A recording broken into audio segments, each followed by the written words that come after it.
Hi guys, magandang araw! Alam kong may mga nakaabang sa inyo dito sa full video ko paano gumawa ng tracing pads step by step. So ayun na nga guys, kinat ko na yung cover ng tracing pads. And itong part na to ang pinakamahirap na gawin. Yung kailangan mong itaktak ng itaktak tong tracing pads ng maigi para magpantay-pantay sila from corner to corner at para syempre maganda rin yung pagkakalagay natin dun sa book press mamaya. By the way guys, ang size ng ating tracing pad is A5.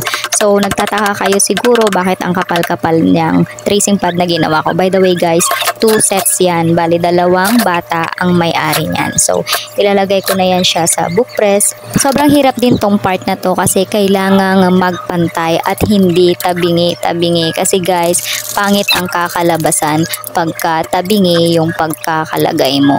Sa part na to, kailangan natin ng maraming pasensya guys. Kasi ayan, ikot-ikot lang ng screw hanggang sa sobrang higpit na siya guys. Matatansya nyo naman kung talagang higpit na siya.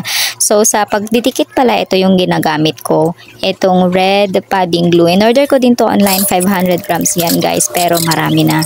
And then ito pala yung technique na nakikita ko online. So kailangan mong ikat ng ikat yung using cutter, yung mga dulo ng paper para daw mag-absorb yung padding glue na ilalagay mo. So kinat ko siya and then itong nilalagay ko ngayon is first layer lang guys. Hindi sobrang kapal. Pero kailangan perfect at wala kang makitang white parts ng paper para sure na magkakadikit at maganda yung pagkakagawa. Kung tatanungin nyo pala guys kung ilang oras kailangan bago natin siya tanggalin sa book press, well depende guys kasi yung iba nakikita ko ginagawa nila at least 3 or 5 hours bago nila tanggalin. Pero ako para sigurado at hindi naman rush tong order na to, ginawa kong 24 hours. So kinabukasan, ayan guys, binaklas ko na yung mga screw and tinanggal ko na yung paper pads.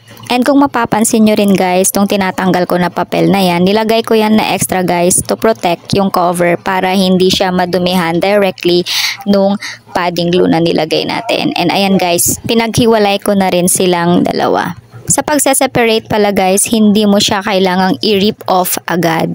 Kailangan mong gumamit ng cutter para pulido yung pagkakatanggal. At syempre maganda, 'di ba? So ayan oh, kita nyo. And then papakita ko sa inyo ano yung mga laman ng tracing pad. So bali, may 3 part yan. Yung name tracing, number, shapes, and line tracing guys. So ayan no, tingnan nyo, di ba? Ang dami. So ilang pages din na yung laman nito. And yan yung cover na ginawa ko doon sa isa at yung isa. Yun lang guys. Salamat sa panonood. Bye!